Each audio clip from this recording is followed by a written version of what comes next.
Amados hermanos, pues gracias por estar con nosotros. Nuevamente a todos nuestros invitados, bienvenidos. Hoy estaremos iniciando una nueva serie de mensajes. Hoy de manera especial estaremos iniciando mensajes basados en el libro de los Hechos. Y nos pareció muy adecuado traer este libro porque por el tiempo que estamos pasando, este tiempo de encierro, pues la iglesia como tal se ha visto desafiada a afrontar nuevas circunstancias para llevar el mensaje de salvación de una forma diferente a como estábamos acostumbrados. Y trajimos el libro de Hechos porque nos pareció que en esa época también la iglesia fue desafiada a llevar el mensaje de salvación de diferentes maneras. Allí el Espíritu Santo obró a través de los apóstoles y hoy el Espíritu Santo está obrando a través de cada uno de nosotros, de sus hijos. Es necesario que nosotros volteemos nuevamente hacia el libro de los Hechos y no tanto que nos fijemos en la metodología que utilizaron nuestros hermanos de esa época para llevar el mensaje de salvación.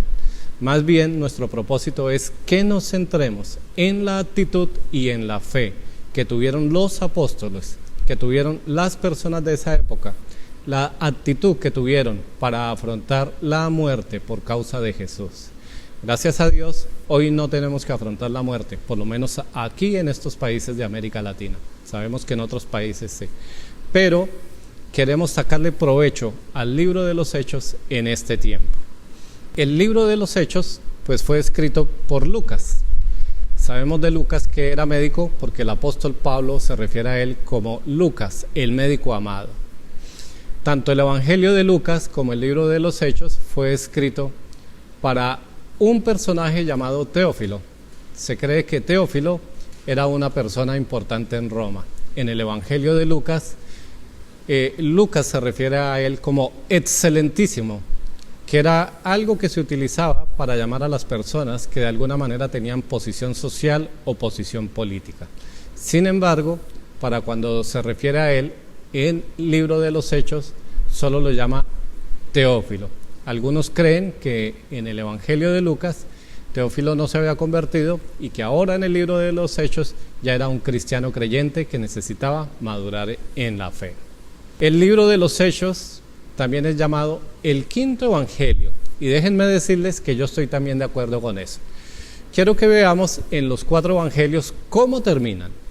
En Mateo, el último hecho mencionado en capítulo 28 versículo 6 es la resurrección y el primer capítulo de hecho nos habla de la resurrección.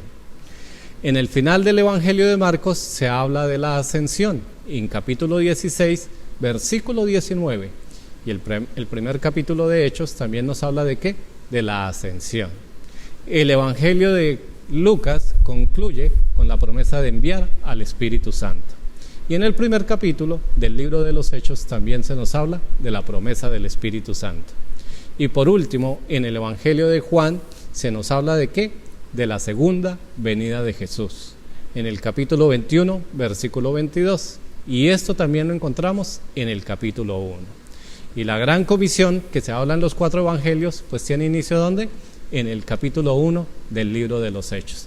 Por eso nada más acertado que llamar al libro de los Hechos como el quinto evangelio. Entonces el libro de los Hechos sirve como un puente entre los evangelios y entre las epístolas que escribieron los diferentes autores. En los evangelios el Señor Jesús imparte la orden de plantar la iglesia.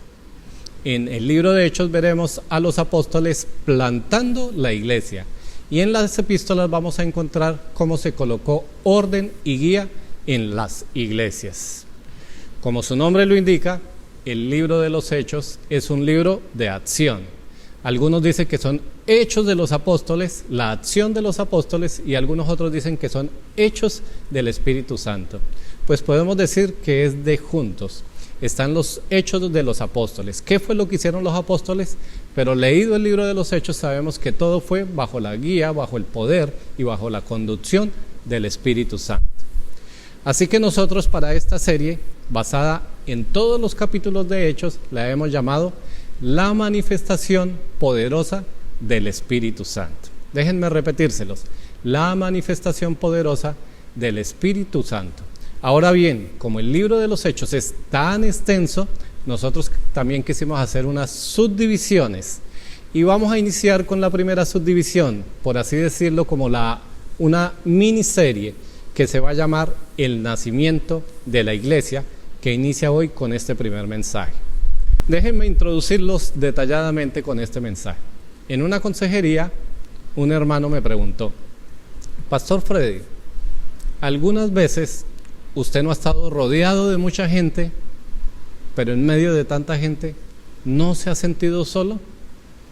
Pues eso me puso a pensar, y yo sé que de pronto personas han podido tener esa sensación, o yo también en algunas oportunidades, estando rodeado de muchas personas, me he sentido solo. Sin embargo, haciendo una relación de eso con el libro de los Hechos, lo maravilloso en el capítulo primero de Hechos es que sucede todo lo contrario.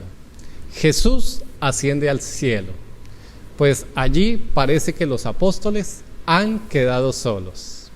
Pero después vamos a ver que fueron bautizados por el Espíritu Santo. Y desde el cielo, Jesús sentado a la diestra del Padre, siempre los estuvo acompañando. Así que podemos decir que ellos estuvieron solos, pero siempre estuvieron acompañados. Estuvieron solos, pero siempre estuvieron acompañados. Y ese es el título que tenemos para el mensaje de hoy. Así que, hermanos, esperamos que estos mensajes sean de edificación, de ánimo en este tiempo de la COVID o el COVID, como lo llaman algunos, y que podamos, como decía al inicio, tomar ejemplo de esos hermanos que pudieron vivir esta época, pero que nos dieron un testimonio de fe poderoso. Y eso es lo que necesitamos en estos días, tener nuestra fe firme. Así que hoy vamos a iniciar con el capítulo 1 y vamos a estar leyendo del versículo 1 hasta el versículo 11. Libro de los Hechos, capítulo 1, del versículo 1 al 11. En el primer tratado, oh Teófilo, hablé acerca de todas las cosas que Jesús comenzó a hacer y a enseñar, hasta el día en que fue recibido arriba, después de haber dado mandamientos por el Espíritu Santo a los apóstoles que él había escogido, a quienes también, después de haber padecido, se presentó vivo con muchas pruebas indubitables, apareciéndoseles durante 40 días y hablándoles acerca del reino de Dios. Y estando juntos, les mandó que no se fueran de Jerusalén, sino que esperasen la promesa del Padre, la cual les dijo: oísteis de mí. Porque Juan ciertamente bautizó con agua, mas vosotros seréis bautizados con el Espíritu Santo dentro de no muchos días. Entonces los que se habían reunido le preguntaron diciendo: Señor, ¿restaurarás el reino de Israel en este tiempo? Y les dijo: no os toca a vosotros saber los tiempos o los sazones que el Padre puso en su sola potestad. Pero recibiréis poder cuando haya venido sobre vosotros el Espíritu Santo, y me seréis testigos en Jerusalén, en toda Judea, en Samaria y hasta lo último de la tierra. Y habiendo dicho estas cosas, viéndolo ellos, fue alzado y le recibió una nube que le ocultó de sus ojos. Y estando ellos con los ojos puestos en el cielo, entre tanto que él se iba, he aquí que se pusieron junto a ellos 2 varones con vestiduras blancas, los cuales también les dijeron: varones Galileos, ¿por qué estáis mirando al cielo? Este mismo Jesús que ha sido tomado de vosotros al cielo, así vendrá como le habéis visto ir al cielo. El inicio de la iglesia pues tiene como principio el fundamento de los apóstoles. Y esto lo dejó escrito el apóstol Pablo en Efesios 2:19 al 21. Así que ya no sois extranjeros ni advenedizos, sino conciudadanos de los santos y miembros de la familia de Dios, edificados sobre el fundamento de los apóstoles y profetas, siendo la principal piedra del ángulo Jesucristo mismo, en quien todo el edificio bien coordinado va creciendo para hacer un templo santo en el Señor, en quien vosotros también sois juntamente edificados para morada de Dios en el Espíritu. Pues allí vemos como Pablo, haciendo una similitud con una construcción, dice que el fundamento es a través de ¿quién? De los apóstoles y de los profetas. Y el edificio se va construyendo. La piedra angular es Jesucristo. Esta piedra elaborada en una cantera de manera especial era la que se colocaba inicialmente para que toda la construcción fuera guiada. De ahí partía toda la construcción. Así que este periodo en la iglesia, lo que vamos a ver en capítulo 1 de Hechos, está la ascensión de Jesucristo. Pero el Señor Jesús tiene la promesa de retornar por segunda vez. Ese periodo entre la ascensión de Jesucristo y la segunda venida de Jesús nuevamente a la tierra es lo que conocemos nosotros como el periodo de la gracia. Es el periodo de la iglesia. Así que vamos a ver qué fue lo que sucedió en este capítulo 1. Y vamos a iniciar con un punto muy especial, porque el Señor Jesús, antes de ascender, dejó las últimas instrucciones antes de iniciar la misión. Así que vamos a verlas poco a poco. En el versículo 2, allí en el capítulo 1, dice lo siguiente: hasta el día en que fue recibido arriba, después de haber dado mandamientos por el Espíritu Santo a los apóstoles que había escogido. Pues lo primero que hizo el Señor Jesús en estas últimas instrucciones fue dar mandamientos por medio del Espíritu Santo a los apóstoles que Él mismo había escogido. Él los escogió de manera personal, pero Dios también nos ha escogido a nosotros. Vamos a ver esto retornando al libro de Efesios, capítulo 1, versículos 4 al 5. Según nos escogió en Él antes de la fundación del mundo, para que fuésemos santos y sin mancha delante de Él, en amor, habiéndonos predestinado para ser adoptados hijos suyos por medio de Jesucristo, según el puro afecto de su voluntad. Él nos ha escogido a nosotros por medio de su Hijo Jesucristo. Todos aquellos que hemos creído en la obra expiatoria de Jesús, hemos sido escogidos para salvación. Así que tanto los apóstoles fueron escogidos para una misión especial, nosotros también como hijos de Dios hemos sido escogidos para una misión especial. El versículo 3, volviendo al capítulo 1 de Hechos, nos dice así: a quienes también, después de haber padecido, se presentó vivo con muchas pruebas indubitables, apareciéndoseles durante 40 días y hablándoles acerca del reino de Dios. Después de la resurrección, vemos en los evangelios que el Señor Jesús se presentó en medio de los apóstoles. Tuvo la oportunidad de hablarles, tuvo la oportunidad de mostrarles sus cicatrices, tuvo la oportunidad de comer con ellos, tuvo la oportunidad de manifestarse y decirles: no temáis, soy yo, miren, tengo cuerpo.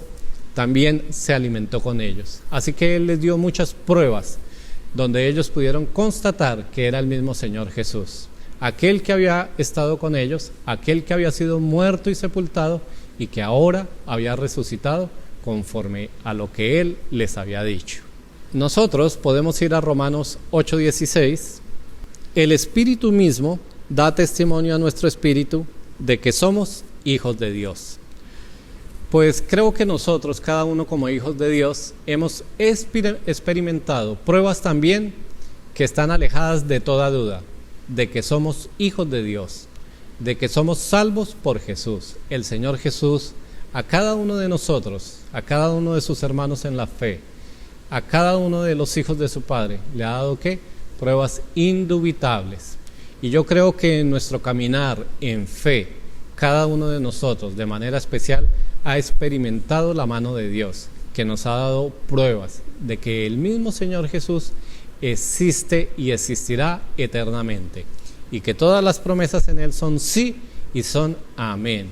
Eso quiere decir que nosotros podemos tener certeza de las promesas de Dios. También dice en el versículo 3 que les habló acerca del reino de Dios. Una vez que el Señor resucitó, dice que les habló durante 40 días, pero que enfocado en el reino de Dios. Él estuvo 3 años y medio con ellos y por supuesto les dio testimonio. Y también en sus tiempos apacibles, en sus tiempos de intimidad, lo que les habló fue del reino de Dios. Allí, durante estos 40 días, lo que hizo fue afirmarles, hablándoles del reino de Dios. Él les dio esa visión. ¿Se trataba de qué? De trabajar en el campo, de trabajar para el reino de Dios. Y a nosotros, ahora, nos habla cada día por medio de su palabra. ¿De qué? Del reino de Dios. El que estamos experimentando desde que recibimos al Señor Jesús por fe en nuestros corazones, y aquel reino que vamos a experimentar en plenitud una vez que pase el reino milenial, una vez que se haga cielo nuevo y tierra nueva, vamos a estar experimentando la plenitud del reino. Así que si nosotros tenemos la costumbre, el hábito espiritual de leer la Biblia cada día, ¿de qué nos está hablando el Señor Jesús? Del reino de Dios. Al igual que los apóstoles, también nos sigue hablando hoy en día. También en el versículo 4 podemos encontrar lo siguiente: y estando juntos les mandó que no se fueran de Jerusalén, sino que esperasen la promesa del Padre, la cual les dijo: oísteis de mí. Es interesante que el Señor Jesús les dijo que no se fueran de Jerusalén hasta que no viniera la promesa prometida. Sabemos que esa promesa prometida es el Espíritu Santo. La pregunta que uno se puede hacer: ¿pero por qué los hizo esperar ese tiempo? Más adelante vamos a ver, lo vamos a estudiar con más detalle, que lo que hicieron ellos fue estar juntos, estar unánimes, pero también estaban orando.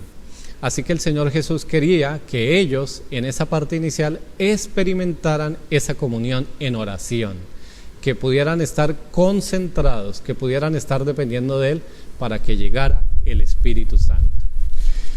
Eso nos enseña que antes de salir a la misión, cada uno de nosotros, el Señor quiere que pasemos un tiempo para que Él nos enseñe algo. Si usted ha tenido la oportunidad de hablar con algún misionero que ha salido a la misión transcultural, casi con seguridad, todos han tenido un tiempo especial antes de salir. ¿Para qué? Para que el Señor les muestre algo, para que les afirme su llamado, para que les indique a qué lugares que deben ir. Así que el Señor en cada uno de nosotros, a donde nos va a llevar, ya sea de manera local o de manera transcultural, el Señor quiere que pasemos un tiempo con Él en oración, para Él afirmarnos. Y en el versículo 5 dice la palabra así: porque Juan ciertamente bautizó con agua, mas vosotros seréis bautizados con el Espíritu Santo dentro de no muchos días. El Señor Jesús les dijo que serían bautizados con el Espíritu Santo. Vamos a ir a Juan, Evangelio según San Juan, capítulo 14, versículo 17. El Espíritu de verdad, al cual el mundo no puede recibir porque no le ve ni le conoce, pero vosotros le conocéis porque mora con vosotros y estará en vosotros. Recordemos que el mover del Espíritu Santo en el Antiguo Testamento era diferente. Dice allí en ese versículo de manera clara que estaba con ellos. Pero la promesa del Señor Jesús, ¿cuál era? Que iba a estar en ellos, dentro de ellos. Así que, ¿qué fue lo que sucedió? Bueno, Él les dijo: próximamente, en próximos días, ustedes van a ser bautizados por el Espíritu Santo. ¿Eso qué quería decir? Que el Espíritu Santo ahora iba a estar dentro de ellos. Y es así como nosotros somos también bautizados por el Espíritu Santo. Lo primero que sucede cuando una persona se arrepiente de sus pecados e invita a Jesús a hacerlo el Señor y Salvador de su vida, dice Efesios 1:13, que es sellado con el Espíritu Santo de Dios. Así que tanto los apóstoles como cada uno de nosotros hemos sido sellados y bautizados por el Espíritu Santo. Así que al igual que los apóstoles en esa época, en ese inicio de la iglesia, cada uno de nosotros hemos sido preparados para salir a la misión que Dios tiene de manera especial para cada uno. Pero también, de pronto, al igual que los apóstoles, nosotros necesitamos un reenfoque de última hora para ya salir a la misión, porque pueden pasar muchas cosas por nuestra mente. A veces nos desconcentramos, pero el Señor Jesús les mostró a los apóstoles que era necesario volver a concentrarnos. Así que quiero que veamos un segundo aspecto, un reenfoque antes de iniciar la misión. Vamos a ir al versículo 6. Entonces los que se habían reunido le preguntaron diciendo: Señor, ¿restaurarás el reino de Israel en este tiempo? Pues no se trata de un reino físico. Todos como un grupo le preguntaron: ¿restaurarás el reino de Israel en este tiempo? Bueno, muchos autores critican la pregunta, pero yo pienso que la pregunta era más que válida. Israel había sufrido mucho por la opresión de muchos imperios que los habían conquistado y los habían tenido bajo sumisión en todo aspecto político, social. Así que ellos estaban esperando un libertador que volviera a restaurar el reino físico de Israel. Ellos, al estar con el Señor Jesús, al ver los milagros que hacía, al saber que el Señor Jesús era judío de nacimiento, pues ellos en su cabeza tenían: este es el libertador de Israel. Él va a utilizar su poder para restaurar el reino físico de Israel y continuar con el plan de Dios. Pero no se trata de un reino físico. El Señor Jesús dice en su palabra, en Romanos 14:17, lo siguiente: porque el reino de Dios no es comida ni bebida, sino justicia, paz y gozo en el Espíritu Santo. Así que es importante tener en cuenta que el reino de Dios es algo espiritual. Más adelante lo vamos a ver. La segunda cosa que les dijo el Señor Jesús para poder reenfocarlos, en el versículo 7 dice: no os toca a vosotros saber los tiempos o las sazones que el Padre puso en su sola potestad. Así que allí aprendemos que el tiempo para la restauración del reino de Israel solo lo sabe Dios. En el Antiguo Testamento, todos los libros de los profetas tienen una promesa: que Dios va a restaurar el reino físico de Israel. Israel es un pueblo escogido soberanamente por Dios. A ellos se les dio la ley, a ellos se les dieron las promesas, de ellos son los patriarcas, dice Pablo. Pero por su desobediencia, Dios decidió establecer un nuevo pacto para salvación para toda la humanidad. El antiguo pacto fue abolido y ahora el nuevo pacto se selló con la sangre de Cristo Jesús. Pero el pueblo de Israel sigue siendo un pueblo especial para Dios. La promesa es que Él va a restaurar ese reino. Y por supuesto que va a hacer, pero el Señor Jesús les aclaró: eso solo lo sabe mi Padre, ni yo aún lo sé, solo lo va a hacer. Cuando el Señor Jesús venga por su iglesia, Él mismo va a restaurar el reino de Israel. La palabra de Dios nos enseña que una vez que el Señor Jesús nos arrebate, si es que estamos vivos, pero cuando recoja toda su iglesia, entonces Él va a colocar los pies sobre la tierra y va a restaurar el reino nuevamente desde Jerusalén. Allí va a ser el epicentro del reino de toda la tierra. Él va a estar gobernando durante 1000 años y allí va a ser restaurado todo el reino de Israel una vez que sean juzgadas todas las naciones. Así que Dios va a cumplir la promesa. Aquellos que le hicieron la pregunta a Jesús, con seguridad van a estar allí. Y en el versículo 8, que es un versículo muy, pero muy conocido en el aspecto misionero, dice: pero recibiréis poder cuando haya venido sobre vosotros el Espíritu Santo, y me seréis testigos en Jerusalén, en toda Judea, en Samaria y hasta lo último de la tierra. Con este versículo podemos entender que el Señor Jesús les dijo: no se trata de un reino físico, se trata de un reino espiritual. Y aquí hay una palabra clave: pero. Quiere decir que les está diciendo: ustedes no le pongan cuidado al reino físico de Israel, pero ustedes recibirán poder cuando haya venido sobre vosotros el Espíritu Santo, porque el mandato que ustedes tienen es establecer que la iglesia, y se trata de un reino espiritual. ¿Para qué? Para que los perdidos puedan ser salvos. Ahora se trata de ganar almas. Muchas personas están yendo derecho al infierno. Y es una batalla, es una feroz batalla por la vida eterna de las personas. Desde Jerusalén inició la proclamación del Evangelio. y se esparció por toda el área. Y aún hoy en día se sigue esparciendo. Más adelante, en los capítulos de Hechos, estaremos viendo cómo es que el Evangelio se empezó a esparcir y por qué motivos. Y en los últimos capítulos de este pasaje, entonces el Señor Jesús dice lo siguiente. Dice el versículo 9 y 10, y habiendo dicho estas cosas, viéndolo ellos, fue alzado y le recibió una nube que le ocultó de sus ojos. Y estando ellos con los ojos puestos en el cielo, entre tanto que él se iba, he aquí que se pusieron junto a ellos dos varones con vestiduras blancas. Pues esto quiere decir, como decía en la introducción, que el Señor Jesús había cumplido su obra. Esto lo encontramos más claramente en el Evangelio según San Juan, capítulo 17, versículos 4 y 5, Dice el Señor Jesús allí en esta oración: yo te he glorificado en la tierra, he acabado la obra que me diste que hiciese. Ahora pues, Padre, glorifícame tú al lado tuyo, con aquella gloria que tuve contigo antes de que el mundo fuese. Pues el Señor Jesús lo que está diciendo allí en esta oración es que Él había terminado la obra que su Padre le había encomendado. Dios hecho hombre en la carne de Jesús, ese hombre, Dios, vino a hacer un ministerio sobre esta tierra y ese ministerio fue cumplido. Ahora el Señor Jesús en oración le está diciendo al Padre que está en los cielos que es hora de que Él regrese.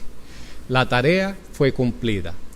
Así que por eso Él fue alzado hacia los cielos. ¿Dónde estaba Jesús antes? Dice que Él estaba antes allá en el cielo con el Padre, desde la fundación del mundo, y desde allí, desde la tierra, es tomado por el mismo Padre y alzado a los cielos para que vuelva a tener la misma gloria a su lado. Y eso es lo que sucedió allí en la ascensión. Dice también, es interesante, que se le aparecieron allí dos varones con vestiduras blancas. Esto nos enseña que estos son dos ángeles y es interesante porque los ángeles siempre estuvieron al lado de Jesús. Estuvieron allí en el nacimiento cuando hubo esa anunciación, también cuando se presentaron delante de los pastores para que fueran y se cercioraran de que había nacido el rey de los judíos. También estuvieron cuando fue tentado, también estuvieron en su ascensión y también estarán cuando regrese el Señor Jesús por segunda vez. Dijeron los ángeles allí, este mismo Jesús así vendrá como lo habéis visto ir al cielo. Vayamos a Apocalipsis 1:7. He aquí que viene con las nubes, y todo ojo lo verá, y los que le traspasaron, y todos los linajes de la tierra harán lamentación por él. Sí, amén. El Señor Jesús cumplió su ministerio en la tierra. Él dio la instrucción de plantar la iglesia. Los apóstoles, vamos a ver a través de todo el libro de los Hechos, cómo plantaron la iglesia desde Jerusalén. Y aún sigue el libro de los Hechos desarrollándose. Es decir, que ahora entendemos por qué el libro de los Hechos no tiene un final. Si ustedes ven, el final del libro de los Hechos hace una narración un poco sencilla de que Pablo terminó predicando el Evangelio desde una casa rentada. O sea, parece que no tuviera un fin el libro de los Hechos. Y es que en realidad no lo tiene, porque yo me imagino que Lucas aún sigue escribiendo allá en el cielo. ¿Qué es lo que está sucediendo con cada uno de nosotros? Cada uno de los creyentes que está llevando adelante la obra de la predicación del Evangelio. ¿Cuándo va a terminar de escribirse el libro de los Hechos? Cuando el Señor Jesús venga por segunda vez. El libro de los Hechos compete para la iglesia. Y una vez que el Señor venga por su iglesia, entonces tendrá fin el libro de los Hechos. Vamos entonces a concluir. La misión que nos ha dado el Señor Jesús es la de predicar el mensaje de salvación. En todo lugar, dice que hasta lo último de la tierra. Para ello fuimos empoderados por el Espíritu Santo y ahora seguimos siendo capacitados y guiados por el Espíritu Santo. Así como los apóstoles iniciaron la labor de plantar la iglesia, a nosotros se nos ha dado la responsabilidad de seguir ¿qué? Edificando la iglesia, así como leímos en uno de los versículos. Romanos 6:23 dice lo siguiente: porque la paga del pecado es muerte, mas la dádiva de Dios es vida eterna en Cristo Jesús, Señor nuestro.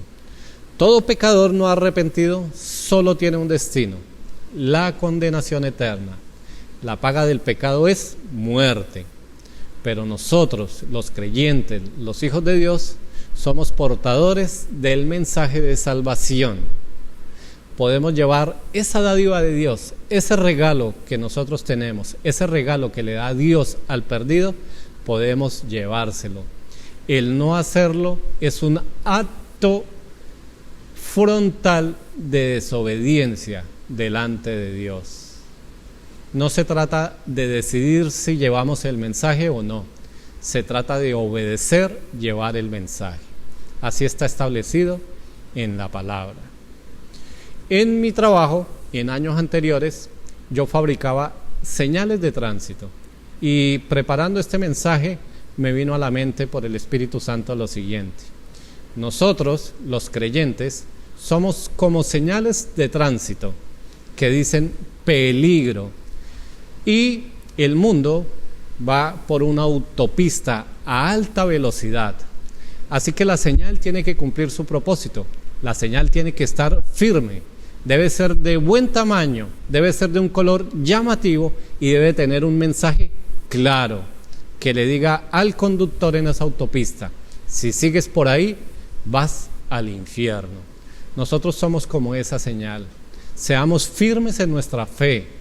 Seamos intencionales, que nos vean, seamos robustos, seamos claros con el mensaje para que puedan entendernos, para que no sea nuestra responsabilidad, sino que sea la responsabilidad de ellos. Ellos deben decidir si reciben a Cristo o si lo niegan. Vamos a terminar con una oración. Padre, tú eres bueno y para siempre es tu misericordia. Gracias, Señor, te damos por este mensaje. Gracias te damos por este libro de los Hechos, Señor, que nos narra cómo surgió la iglesia, Señor, de acuerdo a tus instrucciones. Gracias te damos por la vida de los apóstoles, Señor, que sirvieron como fundamento, que fueron los predicadores, que fueron mártires, Señor. Padre, tú nos has enseñado hoy principios, instrucciones que el Señor Jesús le dio a cada uno de sus apóstoles para que pudieran enfocarse en la misión. Señor, que esos mismos principios, que esas mismas instrucciones estén grabadas en nuestro corazón. Nosotros hemos sido bautizados por el Espíritu Santo, ahora mora en nosotros. Hemos sido empoderados para ser testigos de tu santo evangelio. Señor, quita todo temor de nuestro corazón y quita toda desobediencia para que podamos ir a todo lugar, hasta lo último de la tierra, Señor. Tú nos has dado un campo a cada uno de nosotros, Señor, que podamos verlo claramente, que podamos amar al mundo perdido, Señor, para poder tener misericordia de ellos y poder rescatarlos de ese camino que los lleva directo a la condenación eterna. Padre, te alabamos y te bendecimos. En el nombre de Jesús. Amén. Y como siempre quiero despedirme con lo siguiente, para alguno de nuestros invitados. ¿Y qué de ti? ¿Ya has invitado al Señor Jesús a entrar a tu corazón? Pues déjame decirte que si no lo has hecho, eres como ese conductor en esa autopista que va derecho a la condenación eterna, que va derecho al infierno. Si quieres alejarte de ese camino, lo único que tienes que hacer es reconocer que eres un pecador y que ese pecado ha levantado una barrera para poder relacionarte con Dios, con el mismo Señor Jesús. Y lo que puedes hacer ahora en este momento es poder reconocerlo como tu único y suficiente Salvador. Yo te invito para que hagas una corta oración conmigo, no porque la oración te salve, sino que la oración sirve como testimonio de lo que está sucediendo en tu corazón. Así que te invito para que podamos hacer esta oración. Señor Jesús, hoy reconozco delante tuyo que soy pecador, que el pecado me ha impedido relacionarme contigo. Y hoy te invito para que tomes control de mi vida, para que tú seas el Señor y Salvador de aquí en adelante. Hoy reconozco que no he podido llevar mi vida conforme a tu voluntad. Yo te invito, Señor, para que hagas con mi vida lo que tú quieres que sea. Y también, Señor, yo creo en la promesa de que tú me acompañarás y no me dejarás. Amén y amén. Hasta luego, mis hermanos. Dios les bendiga.